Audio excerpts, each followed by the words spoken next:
Hi! Hello! Welcome back to my channel. Ugadi కానుకగా EPFO పెన్షన్‌దారులకు parliament అయితే good news చెప్పేసింది. మరి ఆ గుడ్ న్యూస్ ఏంటో ఇప్పుడు మనం ఈ వీడియోలో తెలుసుకుందాం. మీలో ఎవరైనా నా వీడియోని గనక మొదటిసారి చూస్తున్నట్లయితే సబ్స్క్రైబ్ చేసుకోండి. సబ్స్క్రైబ్ చేసుకొని బెల్ ఐకాన్‌ని ఆన్‌లో ఉంచుకోవడం ద్వారా మీరు మరింత సమాచారాన్ని నా వీడియోస్ రూపంలో తెలుసుకోవచ్చు.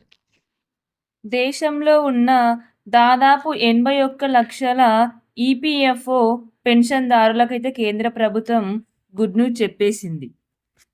దాదాపు 81,00,000 పెన్షన్‌దారులకైతే 1000 నుంచి 7,500 పెన్షన్ పెరగాలని వీళ్ళైతే ధర్నాలు చేయడం జరిగింది. అయితే ఈ ధర్నాల కారణంగా కేంద్ర ప్రభుత్వం వీరి కోసమైతే పార్లమెంట్ స్టాండింగ్ కమిటీనైతే ఏర్పాటు చేసింది. ఈ కమిటీ ఈపీఎఫ్ఓ పెన్షన్‌దారులకు ఎంత పెంచాలి అనే విషయాన్ని నిర్ణయించడానికైతే ఈ కమిటీనైతే ఏర్పాటు చేయడం అయితే జరిగింది. అయితే ఈపీఎఫ్ఓ పెన్షన్‌దారులకి రూ. 1,000 సరిపోవని వారికి రూ. 7,500 పెంచాలని వీరైతే డిమాండ్ చేశారు. అయితే ఉగాది కానుకగా మన పార్లమెంట్ ప్రభుత్వం అయితే ఈపీఎఫ్ఓ పెన్షన్‌దారులకు 1000 నుంచి 7,500 పెన్షన్ పెంచాలని నిర్ణయించడం అయితే జరిగింది. నా వీడియోని మీలో ఎవరైనా మొదటిసారి చూస్తున్నట్లయితే లైక్ చేయండి.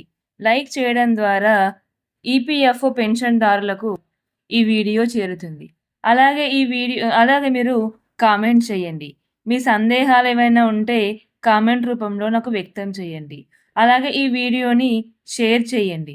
మీ బంధుమిత్రులకి గానీ, మీ శ్రేయోభిలాషులకి గానీ ఈ వీడియోని చేరవేయడం ద్వారా 81,00,000 ఈపీఎఫ్ఓ పెన్షన్‌దారులకైతే ఈ వీడియో చేరే అవకాశం ఉంది. అలాగే సబ్స్క్రైబ్ చేసుకోండి.